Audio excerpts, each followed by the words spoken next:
ऐसे व्यक्ति 2-3 भव में और ज़्यादा से ज़्यादा 7-8 भव में मोक्ष प्राप्त करते हैं। महानुभाव सुरसागर सूरी ने अष्टपाउड की टीका में लिखा है, जो अष्टपाउड आचार्य कुंदकुंज स्वामी द्वारा कृत है कृति, उसमें लिखा है कि यदि कोई व्यक्ति राई के दाने के बराबर जिनबिंब और धनिये के दाने के बराबर मंदिर इतना भी बनाता है अपने स्वकीय न्याय उपार्जित द्रव्य से, तो ऐसा व्यक्ति भी अल्प भव में मोक्ष को प्राप्त करता है। दूसरी जगह दिया है कि जो बिंबा फल की तरह से इतना बड़ा मंदिर बनाए और अंगुष्ठ प्रमाण इतनी भी मूर्ति रखता है, जिनबिंब की स्थापना करता है, वह भी नियम से मोक्ष को प्राप्त करता है। वसुनंदी श्रावकाचार्य में लिखा है, नहीं, विद्या वसु श्रावकाचार्य में लिखा है कि राई के दाने के बराबर मूर्ति और गेहूं के दाने के बराबर मंदिर की जो स्थापना करता है, इतना छोटा भी करता है, वह भी 7 और 8 भव में मोक्ष को प्राप्त करता है। महानुभाव इतना ही नहीं, जिन बिंब की स्थापना कोई दीवार पर भी बनाता है और उसे देख करके किसी के परिणाम निर्मल हो जाते हैं, कोई चित्रों में भी बनाता है, कोई सीनरी भी बनाता है, कोई जिनबिंब की वीडियो भी बनाता है, उसे वायरल करता है, वह व्यक्ति पुण्य भावना से कर रहा है और सामने वाला उस आकृति को देख करके अपने परिणाम निर्मल करता है, तो उसे भी महान पुण्य का सब होता है। महानुभाव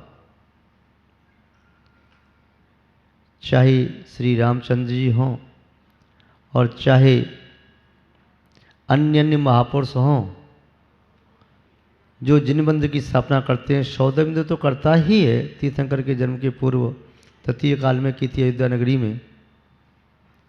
पंचम काल में भी चामुंडराय जैसे महापुरुष होते हैं, बाहुली भगवान का जन्म स्थापित किया। आज भी उसका नाम बड़े सम्मान से लिया जाता है और पूरे विश्व के लिए भगवान बाहुली का जिनबिंब एक आश्चर्य के रूप में है। महानुभाव तो जिनबिंब की स्थापना निस्संदेह भवजीव करते हैं। जो स्थापना करते हैं वे फिर दुर्गति को प्राप्त नहीं करते, नरगति, त्रिंचगति और देव दुर्गति को प्राप्त नहीं करते। विद्या वसु श्रावकाचार्य में तो लिखा है कि ऐसे व्यक्ति स्थापना करके चक्रवर्ती का वैभव प्राप्त करते हैं, फिर इंद्र की विभूति प्राप्त करते हैं और फिर तीर्थंकर के पद को प्राप्त करके मोक्ष प्राप्त करते हैं। जिनबिंब का महत्व जिन शासन में, जैन वाङ्मय में सबसे ज़्यादा है। जितना पुण्य का संचय जिनबिंब की स्थापना से होता है, शायद उतना पुण्य का संचय अन्य किसी क्रिया से नहीं होता।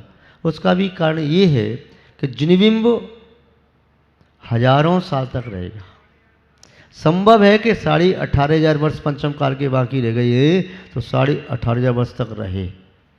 धातु का बिंब है, कुछ बिगड़ने वाले नहीं। धातु का, पाषाण का है तो उसका कुछ बिगड़ना नहीं, रत्न का है तो बिगड़ना नहीं कुछ भी। इसलिए उतने सुदीर्घ काल तक जितने भव्य जीव उसका दर्शन करें, पूजन भक्ति करें, उन सबके पुण्य का 1/6 हिस्सा जिनबिंब स्थापना करने वाले के अकाउंट में कहीं सीधा सीधा चला जाता है।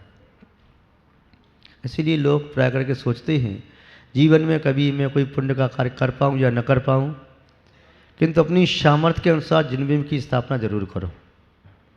यहाँ पर आपके नगर में माननीय प्रेमचंद जी, कोई भी व्यक्ति मूर्ति के लिए आग्रह करता है, वे तुरंत मूर्ति उपलब्ध कराते हैं, भगवान स्थापना कराते हैं।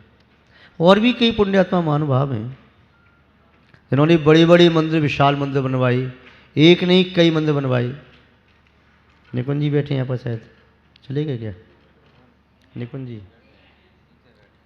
जिन्होंने 108 मंदिर मनिया में, सहसपुर जिनालय में 108 मंदिर बनवाए। इसके अलावा और छोटे छोटे मंदिर बनाए, संगम बिहार में कहीं अलग अलग बनवाए। तो ऐसे पुण्यात्मा जीव जो बड़े बड़े मंदिर का निर्माण करते हैं, यहाँ पर भी मेरठ के दो महानुभाव हैं, जैसे असनपुर में छोटी समाज है, मूर्ति इन्होंने दी है, 2-4 लोग यहाँ पर हैं। कल भी कोई महिला हमारे पास आई थी, बोल रही थी महाराज जी मुझे मूर्ति स्थापना करनी है, संकल्प है मेरा। एक महिला कल सवेरे परसों शाम को आई थी, तब भी कह रही थी कि मूर्ति स्थापना करनी है। व्यक्ति की मन में भावना आती है, उनका कहना महाराज जी जीवन में कोई और पुण्य का काम कर पाए या ना कर पाए, किंतु आप इतना उपकार कर दो कि कहीं भी हमारी मूर्ति, हमारी नहीं, हमारे द्रव्य से भगवान की मूर्ति स्थापना हो जाए। यदि भगवान की मूर्ति स्थापना हम कर देंगे तो निस्संदेह हम भी भगवान बन जाएंगे। तो ऐसी भावना लोगों में है। जो भगवान की मूर्ति है, जहाँ विराजमान होती उसे वेदी कहते हैं। आचार्य मानतम स्वामी ने पाद पीठ की स्तुति भी की है। यह संस्तुत सकल वांग में तत्वबोधा नहीं, बुद्धिया बिना व्योदार्चित पादपीठ। पादपीठ जब भगवान का आचरण रखा जाता है, विराजमान होते हैं, वह भी पूजा के योग्य, उसकी भी अश्रद्धा से पूजा की जाती है, जिनालय की भी पूजा की जाती है। तो पादपीठ यानी वेद का बनाने का भी पुण्य आगम ग्रंथों में इसी प्रकार का आया है कि जो व्यक्ति जिन भगवान को आसन देता है या वेदी बनवाता है, तब निस्संदेह उत्तम पद को प्राप्त करने का अधिकारी होता है। जब तक संसार में रहता है तब तक राज्य अवस्था को प्राप्त करता है, स्वर्ग में जाता है तो इंद्र आदि की अवस्था प्राप्त करता है। कालांतर में और महान पद चक्रवर्ती, कामदेव, बलभद्र, तीर्थंकर आदि के पद को प्राप्त करके साधना करके मोक्ष प्राप्त करता है। चक्रवर्ती महोदय ने जो प्रश्ना की कि जिनबिंब और वेदिका का क्या महत्व है, शब्दों की सीमा है तो शब्दों में हम इसी प्रकार से बता सकते हैं, किंतु उसके संपूर्ण फल को तो गणधर परमेष्ठी भी नहीं बता सकते, किंतु भावना हम भा सकते हैं कि इस कार्य की जो भावना भी भाता है, उस भावना भाने से भी साथ से पुण्य का बंध होता है। और वह पुण्य कब कहाँ काम आ जाए नहीं कह सकते। जीवन के प्रत्येक क्षण में पुण्य की उतनी ही आवश्यकता है जितना शरीर को जीवित रखने के लिए प्राणवायु की। जीवन में जितने भोजन पानी की आवश्यकता है, उतनी ही आवश्यकता हमारे जीवन में व्यवहार धर्म की भी होती है। उसके बिना जीवन सम्यक, सुखद और शांतिप्रद नहीं हो सकता। आप सब पुण्य कार्य करें, यही हम आपके प्रति मंगल भावना भाते हैं। इसी के साथ अपनी शब्द श्रृंखला को विराम देते हैं। जय बोलिए श्री शांतनाथ भगवान की, परम पूज्य आचार्य गुरुदेव श्री विद्यानंद महाराज की, अहिंसा में विश्व धर्म की।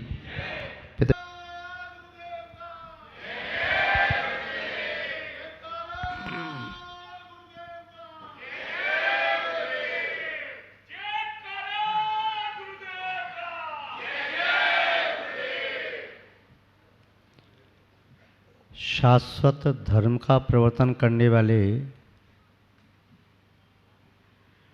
तीर्थंकर केवली, जिनकी धर्म सभा समोषण जहाँ पर विराजमान आप सभी धर्मानुरागी सत श्रद्धालु भव्य वर पुंडरीक पुण्यात्मा महानुभाव, अभी नरपुंगव राजाधिराज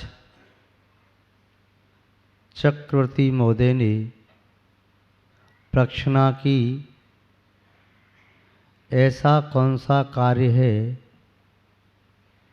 जिस कार्य के करने से सुदीर्घ काल तक शाति से पुण्य का फल भोगा जा सके और अनंतर नियम से मोक्ष प्राप्त किया जा सके। सौधर्मेंद्र, अगली भव से नियम से मोक्ष आता है।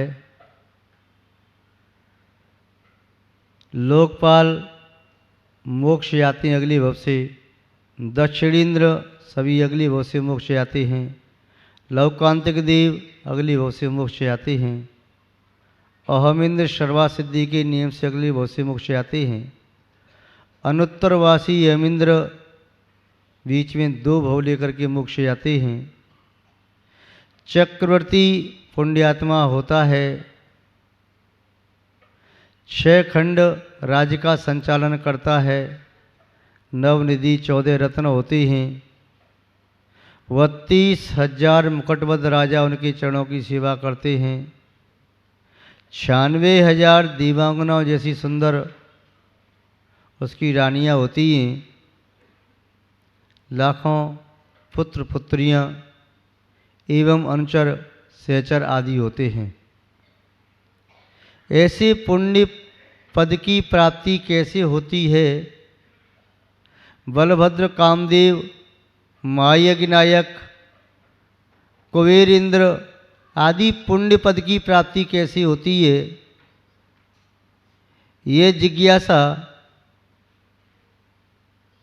षटखंडाधिपति महान महिम चक्रवर्ती महोदय के मन में आई। संकीर्ण विचारधारा वाली व्यक्ति के मन में ये विचार आता है, मेरा अभ्युदय कैसे हो, मेरा उत्थान कैसे हो, मेरा रोग दूर कैसे हो जाए, मैं सुंदर कैसे बनूं, धन मेरे पास कैसे आए, मैं कितना जीऊँगा, पूर्व भव में कहाँ था, आगे कौन से भव में जाऊँगा। किंतु पुण्य पुरुष कभी संकीर्णता से प्रक्षणा नहीं करते। उन्होंने प्रक्षणा की है प्राणी मात्र के उद्देश्य से।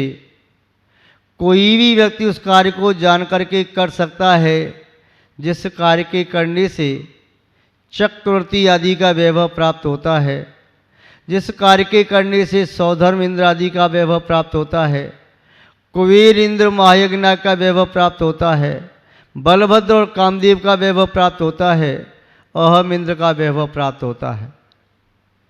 संसार में प्रत्येक व्यक्ति बढ़ाने में लगा है। जो जिस कार्य को कर रहा है, जिसे जो कार्य अच्छा लग रहा है, उसे बढ़ाने में लगा है। किसान अपने खेत में फसल ज़्यादा हो ऐसा चिंतन कर रहा है। मेरे पास खेत और ज़्यादा हो जाए उसे बढ़ाने में लगा है। व्यापारी वर्ग व्यापार में धन ज़्यादा अर्जित किया जा सके उस उपाय की खोज में लगा है। विद्यार्थी वर्ग मेरे नंबर कितने अच्छे आएं और अच्छे कैसे आएं, अच्छी जॉब मुझे प्राप्त हो, वह उसे बढ़ाने में लगा है। उद्योगपति अपने माल की क्वालिटी को और क्वांटिटी को दोनों की वृद्धि में कर लगा हुआ है।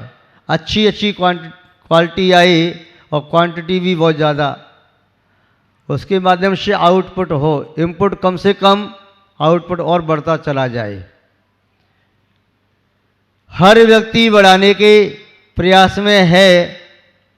ग्रस्त जीवन में आप रहते हैं, यदि आप प्रेम के सहारे जी रहे हैं तो व्यक्ति प्रेम को बढ़ाने में लगा है। जो श्रद्धा के सहारे से जी रहा है, अपने इष्ट परमात्मा के प्रति श्रद्धा को बढ़ाने में लगा है। जो भक्त बन के भक्ति की श्वास से जी रहा है, वह अपनी भक्ति को बढ़ाने में लगा है। जो संयम के प्राणों से जी रहा है, वह संयम को बढ़ाने में लगा है। जिसके लिए तप ही प्रिय है, वह तप को बढ़ाने में लगा है। जिसके लिए ध्यान में चिंतन में मन लगता है, वह ध्यान और चिंतन को बढ़ाने में लगा है। और जिसको धन बढ़ाने में आनंद आ रहा है, वह अपने धन को बढ़ाने में लगा है। कोई अपने मकान को बढ़ा रहा है, कोई फैक्ट्री और दुकान को बढ़ा रहा है, कोई अपने खेत को बढ़ा रहा है, कोई जॉब में प्रमोशन चाहता है, सब ही बढ़ाने में लगे। शायद इन सब बढ़ाने से कहीं संसार तो नहीं बढ़ रहा। हमारा बढ़ाना वही सार्थक है जिससे संसार घटे और हमारे चैतन्य गुण वृद्धि को प्राप्त हों।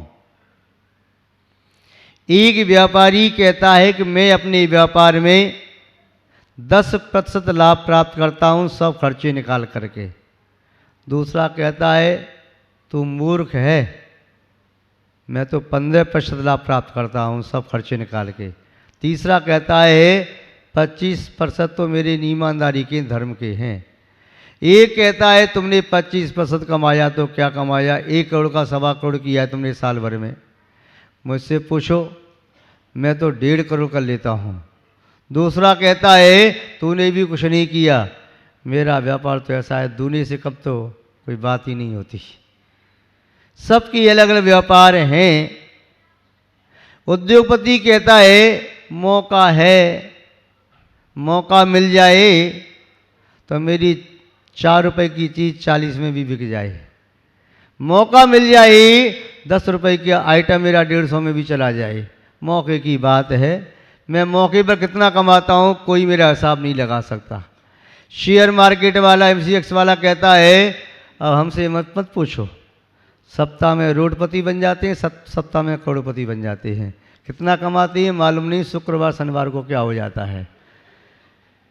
कोई अगला व्यक्ति कहता है कि मेरा व्यापार कैसा है, कुछ मत पूछो मेरे व्यापार की, तो मैं तो मिट्टी बेचता हूँ, मिट्टी। मेरे तो मिट्टी के दाम खड़े होते हैं। खिलौने बनाता हूँ, मेरे हाथ की मेहनत है।